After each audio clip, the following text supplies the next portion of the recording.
증시대담 시간입니다. 지난 주말 대만 총통 선거가 나왔죠. 그리고 앞으로 양안 관계, 그리고 중국 관계, 중국 증시까지 좀 심화 있는 주제를 좀 다뤄보도록 하겠습니다. 이분 모시고 자세히 체크해 보겠습니다. 홍록기 키움증권 글로벌 리서치 센터의 애널리스트 나와 있습니다. 안녕하세요. 네, 안녕하세요. 네. 저도 이제 뉴스를 받고 실질적으로는 집권당이 재집권을 했는데 오늘의 주제도 양안 관계와 관련된 그리고 최근 너무 작년 내내 부진했는데 올해 초반에도 그렇게 좋은 성적을 내지 못하고 있는 중국과 관련된 얘기 좀 해보겠습니다. 먼저 지난 주말에 이제 대만 총통 선거가 이제 실시가 됐고 끝났습니다.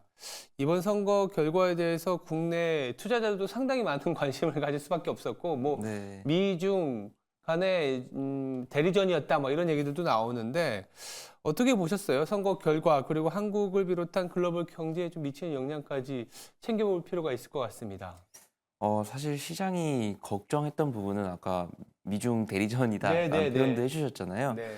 그러니까 아무래도 민진당 같은 경우에는 이제 반중을 프레임으로 이제 기치로 내걸고 있고, 네. 국민당 같은 경우에는 친중을 이제 내걸고 있다 보니까 아무래도 이제 그 양 대립 구도로만 너무 해석이 되다 보니까 아무래도 시장에 좀 걱정들을 많이 했던 것 같아요. 그렇죠. 근데 사실은 선거 전부터 이야기를 했었지만 일단 물리적인 충돌 가능성도 뭐 극히 제한적일 뿐더러 뭐 사실은 재집권하더라도 이게 뭐 더욱더 증시의 추가 하락으로 이어질 가능성 오히려 제한적일 거다라고 조금 이야기를 드렸는데 왜 그렇게 생각을 했냐면은 사실은 뭐 대만이 이제 더 이상 미국이랑 떼어놓고 생각하기 좀 어려운 상황이 되었잖아요. 그러니까 미국과 대만이 실제로 시장의 가장 최악의 시나리오인 뭐 물리적 충돌로 이어지기 위해서는 미국의 지원이 어쨌든 필요할 텐데 사실 미국이 올해 뭐 대선 이슈도 있고 아직 중동 관련 이슈들도 끝나지 않았다 보니까 네. 아무래도 미국에 의한 뭐 이제 물리적인 충돌로 이어질 가능성은 거의 없을 거다 생각을 했을 뿐더러 사실은 대만 내국인들의 조금 생각을 보자면은 뭐 당연히 친중을 가장 선호하지 않는 건 맞기는 합니다만은 예. 오히려 사실은 그 물리적인 충돌과 같은 극단적인 결과를 초래할 수 있는 강경한 스탠스에 대해서도 역시 불안감이 있었거든요. 그래서 그렇죠. 사실 현재와 같은 조금 소위 애매모호한 그 관계들을 선호하는 경향들이 있었었고 뭐 사실 이런 부분들이 그 친중 기치를 내걸었던 호유이나 그리고 반중 기치를 내걸었던 라이칭도 전부 다 조금 반대표를 공략하기 위해서 결국에 외교라든지 안보 이런 부분에 대해서는 결국에 현재 양안 관계를 중요시하는 조금 원론적인 입장들을 고수했었었는데 이런 부분들이 전부 다 현재 대만 내에 조금 복잡한 상황들을 반영하고 있다라고 생각하시면 될 것 같습니다. 그래서 결과는 아시는 분들 많으시겠지만 결국에 이제 민진당 라이칭더가 40%로 어쨌든 이제 선거를 이겼고 네. 어쨌든 원래 8년 주기로 항상 조금 교체가 되어 왔는데 이번에 처음으로 3번 연속으로 이제 그 기존 여당이 집권하게 되는 조금 상황이 되고 있습니다. 근데 이제 라이칭더가 현재 총통인 차잉원보다는 어쨌든 대만 독립에 대해서 강경한 발언들을 했던 건 맞습니다. 그래서 분명히 강경한 이미지가 있는 건 맞는데요. 근데 어쨌든 양안 관계에 대해서는 어쨌든 뭐 극단적인 결과로 이어질 가능성은 거의 없을 거다. 특히 여기랑 관련돼서 뭐 제3세력이 생각보다 조금 더욱더 약진하는 모습을 보여서 민중당. 네. 네. 그리고 결국에 그 입법회의가 같이 진행이 되었는데 선거가 여기서는 결국에 여소야대 국면으로 끝났거든요. 그렇죠. 사실은 그러니까 차이잉원 당시 4년 전과 비교하면은 지지율도 상당 부분 내려갔고 그리고 오히려 입법회의 의석수 같은 경우에도 과반수도 뺏기고 1등 자리도 뺏겼기 때문에 이런 것들을 생각하면은 라이칭더가 실제로도 그럴 가능성도 없지만 실책을 할 가능성이 오히려 이런 부분에서도 조금 더 제어될 거다라고 생각을 하고 있습니다. 특히 그 커윈저 같은 경우에도 그러니까 민진당에 대한 경제 정책에 그러니까 민진당의 경제 정책에 대한 불만도 상당히 많았었거든요. 그러니까 반도체 중심으로 돌아가다 보니까 그 헤드라인 기준으로 경제 성장률은 뭐 잘 나왔던 건 사실인데 뭐 반도체나 비반도체 간에 조금 대우도 많이 벌어져 있고 그리고 네. 이런 부분들이 이제 수출 호조에 따른 물가 상승이 아무래도 체감 경기에는 조금 나쁘게 작용했다 이런 부분들이 있는데 그래서 사실은 그 반민진당의 세력들이 그 여론조사 마지막 여론조사 기준으로 2등을 기록한 허유에 몰릴 수도 있지 않을까 생각은 하고 있었었는데 생각보다도 더 커윈저의 지지율이 높게 나왔거든요. 득표율 자체가. 예. 이런 것들을 생각하면은 현재 실리를 추구하고 있는 대만 2030에 대한 생각들이 조금 잘 반영된 것 같고요. 그래서 이런 것들을 보면은 뭐 중국에서도 지금 대만 선거를 조금 의도적으로 평가절하하는 모습들을 보여주고 있는데 중국 역시 사실 연말부터 그 미중 정상회담이 별건 없었습니다만은 그 전후로 지금까지도 사실은 분위기 자체는 조금 완화된 스탠스를 이어오고 있고 여기에 조금 연동되어서인지 대만에 대한 스탠스 역시 조금 그 군사적인 액션보다는 조금 이제 경제적인 조금 우회적인 그 경로를 택하고 있는데 이런 부분들을 고려하면은 미국, 중국, 대만 모두 조금 극단으로 치달을 만한 상황은 아직까지 아닌 것 같다 생각을 하고 있고요. 네. 그래서 증시 기준에서는 뭐 크게 단기로 뭐 조금 흔들릴 수는 있겠지만 뭐 추세적인 하락으로 이어질 만한 상황은 전혀 아닌 것 같다 생각을 하고 있습니다.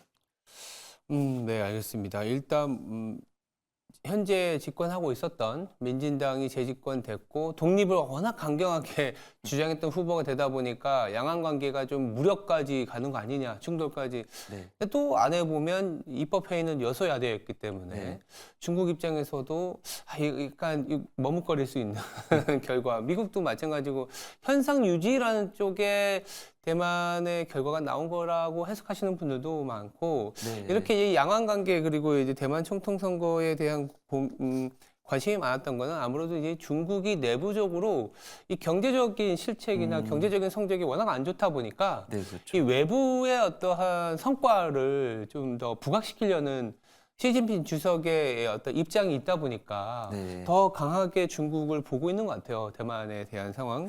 그게 이제 어떻게 이어지냐면 중국이 작년에는 상당히 안 좋았죠. 네. 그리고 부동산 디폴트 리스크 여전하고 외국인 직접 투자는 뭐 거의 최악으로 가고 있는 상황입니다. 그러다 보니까 중국 경제 위기론이 계속 상존할 수밖에 없는 상황에서 중국도 이걸 알고 있으니까 자꾸 외부로 뭐 대만이라든지 네. 뭐 이렇게 어떤 갈등을 일으키려고 하는 것 같은데 좀 어려운 것 같긴 하지만 중국 경제가 조금 어떻게 하면 괜찮아질지 이 변수들 돌파구가 어디에서 나올지 참 어려운 시점이긴 하지만 어떻게 보아야 될까요? 뭐 일단은 뭐 부동산 시장에 대해서는 조금 더 긴 호흡으로 접근을 해야 될 거다 생각은 하고 있고요. 근데 네. 다만 이제 디벨로퍼 시장 내에서 조금 과도하게 끼어 있던 뭐 부채를 줄이면 레버리지 비율을 줄이면서도 어쨌든 수요는 촉진을 하고 있고 이런 부분들이 미약하게나마 반영이 되고 있는 것 같아요. 그래서 예. 이제 여전히 유동성은 엄격하게 관리가 정확히는 레버리지는 엄격하게 관리가 되어 있는데 여전히 부동산 시장 내에서 과잉 공급 재고들은 해소 국면을 유지하면서 수요가 조금씩 올라오고 있는 그림들이 보여지고 있기 때문에 이게 뭐 부동산 가격의 이제 회복으로 이어지기까지는 좀 시간은 걸리겠지만 어쨌든 건전성은 회복하고 있다라고 생각은 하고 있고요. 근데 이야기를 주신 것처럼 이제 부동산이 아직까지 뭐 최악이 아니다일 뿐이지 뭐 중국인들도 그러니까 심지어 외국인들도 그렇지만 심지어 중국인들까지도 뭐 중국 경기나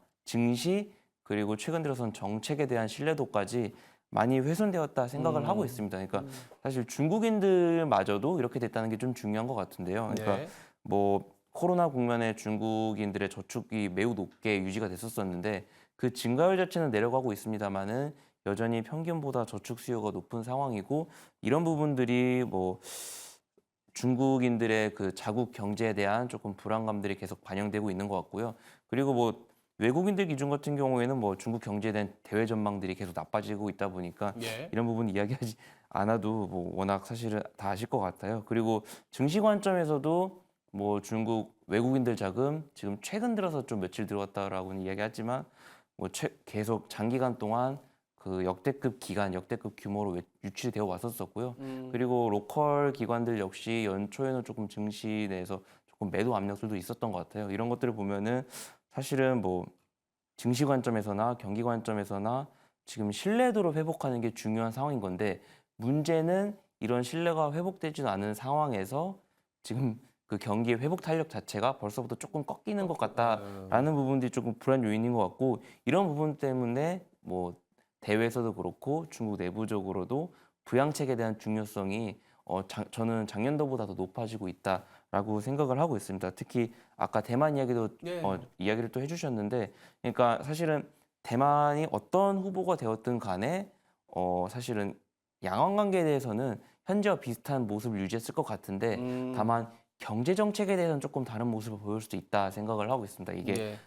사실 민진당 같은 경우에는 여전히 반도체를 중심으로 강화를 했을 테고 오히려 국민당 같은 경우에는 조금 균형 발전을 강조했었거든요. 근데 어쨌든 민진당이 되었기 때문에 대만은 어쨌든 반도체 중심으로 특히 글로벌 공급망에서의 이제 대만의 입지를 강화시키기 위해 계속 노력을 할 거고요.